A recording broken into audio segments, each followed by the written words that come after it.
गंगा सती माता बोले जाति पाति हरिना देशना होती नहीं। हरिनो देश એટલે ધર્મ સ્થાન, ભગવાનનું મંદિર, સંતોનો આશ્રમ, સાધુ સંતોની સામે જાતિ પાતિનો કોઈ ભેદભાવ નથી। અમારે ત્યાં 18 કોમના માણસો સેવા કરે છે।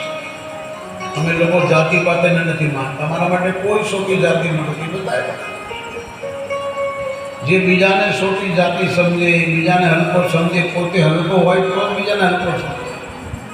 આરામના શબ્દ जाति निपाति कुल धर्म बड़ा धन बल मणि कुल चतुराई कहे रघुपति सुनो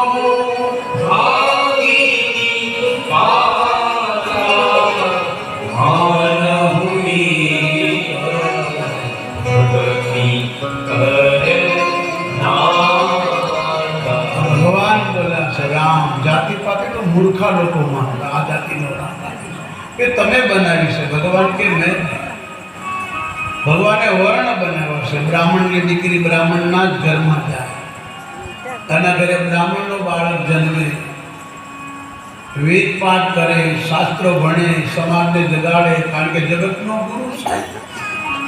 બ્રાહ્મણ ધરતીના દેવ છે, બ્રાહ્મણ જગતના ગુરુ છે। બ્રાહ્મણનો ધર્મ યજ્ઞ કરવો, યજ્ઞ કરાવવો, દાન લેવું, દાન દેવું, સમાજને શાસ્ત્રો દ્વારા એને સાચો રસ્તો બતાવો, આ બ્રાહ્મણનો ધર્મ છે। હવે એ બ્રાહ્મણની દીકરી બ્રાહ્મણના ઘરમાં જશે, એના ઘરે જે સંતાન થશે એનો ધર્મ છે, એ સંભાળશે। એમ ક્ષત્રિય, ક્ષત્રિય એટલે દેશનો રક્ષક। ધર્મ માટે, ગાય માટે, બેન દીકરી માટે, સાધુ સંતો માટે ખપી જવું, દેશ માટે કરી જવું, બધાને સાચવવા, કોઈને હેરાન ન કરવા, ક્ષત્રિયનો ધર્મ છે। સાચો ક્ષત્રિય સાધુનું ખાય નહીં, મંદિરનું ખાય નહીં, સાધુ સંતોને હેરાન ન કરે, ગાયને ન હેરાન કરે, કોઈ બેન દીકરીને હેરાન ન કરે, નાના માણસોને હેરાન ન કરે, પ્રજાને સતાવે નહીં, કોઈનું હરામનું ખાય નહીં। ક્ષત્રિય, ક્ષત્રિય એટલે રક્ષક, બ્રાહ્મણ એટલે શિક્ષક, વૈશ્ય એટલે ખેડૂત, ગાયોની સેવા કરે, ગાયોનું પાલન કરે, ખેતીવાડી કરે। 10મો ભાગ સાધુ સંત બ્રાહ્મણ ગાય પુત્રના। પહેલાના લોકો હલો કરતા, માંડવીનો, ઘઉંનો। હવે કાલે ફરવા ગયા તો ખેતરમાં એટલા બધા ઘઉં પડ્યા છે, કોઈ ઉઠાવવાનું નથી। એ તો નાના માણસો હલો કરે અને વેચીને એનો ગુજારો ચલાવે। હવે કોઈને મહેનત કરવી જ નથી। ને તો ખેતરમાં માંડવી વાવી હોય, પછી ખડું લેવાઈ જાય, પછી નાના માણસો એમાં હલો કરે, માંડવી વેળી વેચીને એનો ગુજારો ચલાવે। ઘઉં કપાય પછી નાના માણસો એની અંદર પોતાની આજીવિકા ચલાવે। ઘઉં પડેલા હોય એનો હલો કરે એટલે ભેગા કરે, કાં તો એને ખાય, કાં વેચીને એની વસ્તુ લાવે। આવું કરતા। ઘરધણી પહેલાં હલો કરે, પહેલાં અમે કરીએ કસ્ટમર, હવે તો ઘરધણી નથી કરતા, કોઈને મહેનત કરવી જ નથી સાહેબ। બસ બધાને બેસી જવું, કોઈને મહેનત નથી કરવી, એટલે બધાને બીમારીઓ આવે। મહેનત કરીને બીમારી આવે। અમે ખાઈ ખાઈને મોટા નથી ત્યાં, બેઠી બેસીએ, કારણ કે 14 કલાક બેસી રહીએ। માતાઓ મહેનત કરતી હોય છે, જો એના શરીર વ્યવસ્થિત હોય, અને ભાઈઓ બધા ખુરશીઓમાં ગોઠવાયેલા હોય, જો કેવા લાગે। અહીં બેઠાની વાત નથી, જે એર કન્ડિશનમાં બેસીને જેના પેટ મોટા રહે છે, કારણ કે મહેનત નથી. ડાયા લોકો જીમમાં જાય, પણ પોતા મારો ને જીમમાં જવાની જરૂર નથી. ઘરમાં કામ કરો, ઘરમાં નોકરાણી રાખે, પોતે જીમ પર જાય. મોટી મોટી ગાડીઓ લઈને જાય, પછી ઘોડા પર ગઈ ફરવા. તો મારું બેટું ઘોડું મોટું કરી આવે, મરશો નહીં મોટું. સવારે ચટીઓ કરીને ફરવા નીકળે. પહેલાના લોકો મહેનત કરતા હતા, અત્યારે મહેનત કોઈને કરવી નથી. બધાને બેસું ખાવું છે, એટલે શરીરમાં બીમારીઓ આવે. એટલે બધાને જીમમાં જવું પડે, કસરત કરવી પડે, યોગા કરવા પડે. યોગા તો કોણ કરે જેની પાસે ટાઈમ હોય? મજૂરને કહેજો, સવારથી 7 વાગ્યાથી મજૂરી જાય, સાંજે આવતો હોય એને યોગા છે. યોગા એટલે કસરત. યોગાનો અર્થ છે કસરત. જે આખો દિવસ મહેનત કરે એને યોગા કરવાની જરૂર નથી, થઈ જાય.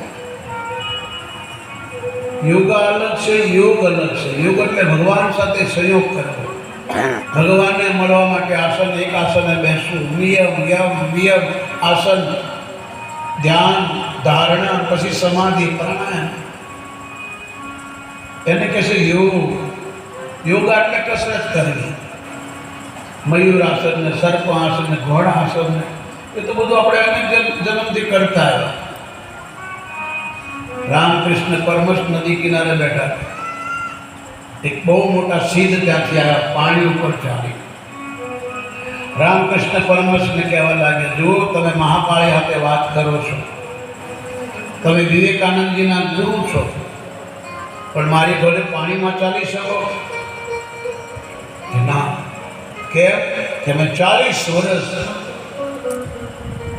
આવું તપ કર્યું, સિદ્ધિ મેળવી છે. 40 વર્ષ ત્યારે આ પાણીમાં હાલતો થયો.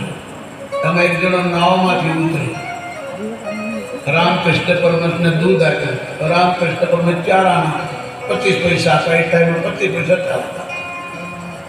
25 પૈસા આપ્યા. પેલાની સામે પૂછ્યું, તું કેવી રીતે આવ્યો? કે નાવમાં. લ્યો, આ 4 આનામાં સામે ગામથી નદી પાર કરીને આવ્યો, 4 આનામાં. અને તે 40 વર્ષોમાં કાઢ્યા પાણીમાં. મેળવું શું? આ સિદ્ધિ. ભગવાનની ભક્તિથી મોટી કોઈ સિદ્ધિ નથી. એટલે ભગવાને વર્ણ બનાવ્યા, બ્રાહ્મણ, ક્ષત્રિય, વૈશ્ય और शूद्र. शूद्र કોઈ જાતિ નથી. शूद्र એટલે હલકી જાતિ નહીં, शूद्र એટલે નાની જાત નહીં, शूद्र એટલે સેવક. शूद्र એટલે તમારા પગ, તમે હાલીને ક્યાં પગો છો, તમને ક્યાં લઈ જાય છે, આ પગને शूद्र કીધો. સેવક. વૈશ્ય એટલે ખેડૂત, વ્યાપારી લોકો. ક્ષત્રિય એટલે રક્ષક, બ્રાહ્મણ એટલે શિક્ષક. આપણા શરીરમાં છે. બ્રાહ્મણ એટલે આપણું મોઢું, ક્ષત્રિય એટલે આપણા હાથ, વૈશ્ય એટલે આપણું પેટ, શૂદ્ર એટલે આપણા પગ. આપણા શરીરમાં જ છે. આવી રીતે ભગવાને વર્ણ બનાવ્યા છે, જાતિ નહીં. માટે કોઈ જાતિ પાતિમાં ન રહે. જે જાતિ પાતિમાં રહે છે એનાથી ભગવાન બહુ દૂર છે, એનાથી માતાજી બહુ દૂર રહે છે. ખોડિયારમાં ચારણકુળમાં જન્મ, 18 કોવાનું પૂજે. ભગવાન રામ ક્ષત્રિયના ઘરમાં જન્મ, એને 18 કોમ પૂજે છે. ભગવાન ઋષભદેવ ક્ષત્રિયના ઘરમાં જન્મ, 18 કોમ. ભગવાન કૃષ્ણ ક્ષત્રિયના ઘરમાં જન્મ, 18 કોમ પૂજે છે. કોઈ એમ થોડા કહી શકે કે અમારા કુળમાં જઈને અમારા જ ભગવાન. સાધુ, સંત અને ભગવાન અને ધર્મ બધા માટે એક જ હોય. ધર્મ બે ન હોય. સંપ્રદાયો અનેક હોય, પંથ અનેક હોય. આ સંપ્રદાયો અને પંથ બધા સનાતન ધર્મથી નીકળ્યા છે અને આગળ જતા સનાતન ધર્મમાં જ મળે છે. અને સનાતન ધર્મથી જોડાયા રહે તો જ ચાલે છે, ને તો વાડા થઈ જાય, વિખવાદ થઈ જાય, પછી અંદર અંદર લડે. જો અત્યારે અંદર અંદર લડે. આજુબાજુના દેશો આપસમાં પોતાની જાતિમાં લડી રહ્યા છે. એટલા માટે જાતિ પાતિથી બહાર નીકળો. સંતો દર્શન કરવા ગયા. જય વિજયને સમજાવે છે, ભાઈ મંદિરોમાં ભગવાનના સાધુ સંતોના આશ્રમોમાં આવું ભેદ ન હોય. તમે તો ભગવાનના ધામમાં રહો છો. તમારી સેવા પાણીમાં ગઈ. સેવા કરતા કરતા અભિમાન છૂટે તો સેવા સાથે. સેવા કરતા કરતા અભિમાન આવે તો સેવા ખોટી. માટે તમે મંદિરમાં રહેવાને લાયક નથી. જાઓ, રાક્ષસ બની જાઓ. એવા લોકોના ઘરમાં જન્મો, જ્યાં દિન રાત તારું ને મારું કરી કરી મરી જાય છે. રાત દિવસ કમાવામાં, બાળ બચ્ચાને પેદા કરવામાં, મોટા કરવામાં જાય છે. એવાના ઘરમાં જ બંને ભાઈઓએ પ્રાર્થના કરી, મારી ભૂલ થઈ ગઈ, અમને માફ કરો. એટલામાં ભગવાન પધાર્યા અને કીધું બરાબર કર્યું. સંતોનું અપમાન એ મારું અપમાન છે. કોઈના ઘરનો નોકર, કોઈના ઘરનો સેવક બીજાનું અપમાન કરે તો એ માલિકનું જ અપમાન છે. પણ મને બહુ વાલા છે. તમે ભલે સાથ આપો, સારી વાત છે, આપવો જ જોઈએ. અને દંડ થવો જ જોઈએ. આવા લોકોને, અભિમાનીઓને દંડ આપવો જ જોઈએ. હું પણ એના માટે જગતમાં અભિમાનીઓને મારવા માટે, અભિમાનીઓનું પતન કરવા માટે તો અવતારવો છે. પણ આ બહુ મને વાલા છે, સેવા બહુ કરે છે. હવે એવી દયા કરો, પાછા જલ્દી આવી જાય મારી પાસે, કારણ કે મારી પાસે બીજા કોઈ છે નહીં. આ મને બહુ વાલા છે. છોકરા કરતા હું ક્યારેક ક્યારેક નોકર બહુ વાલા, કારણ કે છોકરો માનતો જ ન હોય બાપનું. અને નોકર છોકરા કરતા પણ વધારે સેવા કરતો. તો ક્યારેક ક્યારેક સેવક પણ વાલો લાગે. અમારા સેવક છે, મારા છોકરાઓ કરતા વાલા છે, મારી સેવા કરે છે, 24 કલાક મારી સાથે છે. આપ દયા કરો કે જલ્દી પાછા. તમે સંતો છો, તમે કયો તે થાય.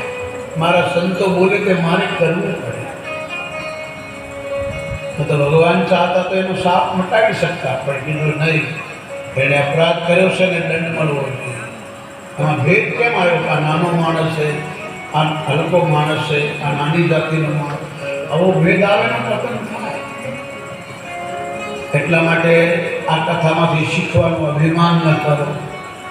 અભિમાન ભર્યા શબ્દ ન બોલો. જે કંઈ સારું થયેલું છે ભગવાનની ઈચ્છાથી થયેલું છે, અને જે કંઈ ખરાબ થયેલું છે આપણી ઈચ્છાથી થાય છે. આવું ન બોલતા કે ખરાબ એ ભગવાનની ઈચ્છાથી થાય છે. ના, સારું ભગવાનની ઈચ્છાથી થાય છે, ખરાબ આપણી ઈચ્છાથી થાય છે. ભગવાન આપણને ચોરી કરવાનું પ્રેરણા નથી આપતા. ભગવાન આપણને ગાળો બોલવાનું પ્રેરણા નથી આપતા. ભગવાન આપણને ચોરી કરવાની પ્રેરણા નથી આપતા. ભગવાન આપણને ખોટું કરવાનું નથી પ્રેરણા આપતા. એ તો આવા કામમાં સાથ આપે, સારા કામમાં, સત્યના રાહ પર, ધર્મના કામમાં ભગવાન સાથ આપે, ખોટાને નહીં. તમે સારા માણસ પાસે ખોટું જીવન જુઓ તો કઈ તમને પલ્લે નહીં પડે. તમારી ગદ્દા મજૂરી છે. આ લોકોને બે હાથમાં નાનું છે, ભગવાનની ભજન અને પોતાની આજીવિકા. કારણ કે 3 કલાક સવારે, 3 કલાક સાંજે એક આસન પર બેસી જશે. એનું તપ છે, એ લેબર નથી. એ ભગવાનના ગંધર્વો છે. એને ઈશ્વરે એ સ્થાન પર આપ્યું છે. જેને જે સ્થાન પર આપ્યું એ પોતે ઈમાનદારીથી વર્તે તો ભગવાન એને પાછો મોકલે. રામલીલા નાટક હોય, એમાં કોઈને હનુમાનનું પાત્ર મળ્યું હોય, કોઈને રામનું પાત્ર મળ્યું હોય, અને બરાબર પાત્ર ભજવે નહીં તો એ રામલીલા વાળાને કાઢી દે, ભાઈ હવે તું નહીં ચાલે, જવા દે, બીજાનું નામ. એમ તમને મને જે પાત્ર મળ્યું છે, તમે જેની સાથે રહો છો, જેની તમે સેવા કરો છો, જે તમારી સેવા કરે છે, ઈમાનદારીથી એની સાથે વર્તન કરો. નાના માણસને સતાવો નહીં તો ઈશ્વર સહન નહીં કરે. સંતોને ધક્કો માર્યો, ભગવાને કીધું મારા હોય તો શું થઈ ગયું, દંડ મળવો દીધા, રાક્ષસ થાવ. અભિમાન કરે ને આ સજા મળવી જ જોઈએ. કરહી અનેકી જાય નહીં કરે સીધહી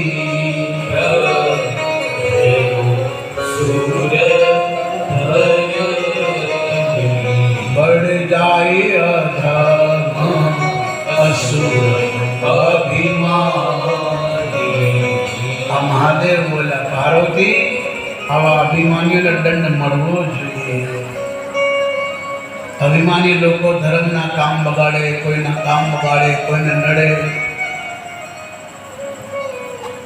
પોતાનું પતન કરે, બીજાનું પણ નુકસાન કરે, અડધર છોડીને હાલતો થઈ જાય. અભિમાનને કોઈ નક્કી નહીં. અભિમાનનો બીજો અર્થ ટણી. ટણી એટલે અકડ્યું. આવા લોકોને ઈશ્વર દંડ આપે છે. મારા હોય તો શું કરે? એમાં સાધુ સંતોનો અપરાધ કરે એને હું સહન ન કરું. મારો હાથ હોય તો કાપી નાખું. ભગવાન કહે છે મારો હાથ કોઈ સાધુ સંતોનું અપમાન કરે એને કાપી નાખો. તો મારા છે, એને દંડ મળવો જોઈએ. દુનિયાને સંદેશો આપ્યો અભિમાન કરવો નહીં. અભિમાન કરો એટલે પતન થાય. ગર્વ કિયો સોઈ નર હાર્યો સિયારા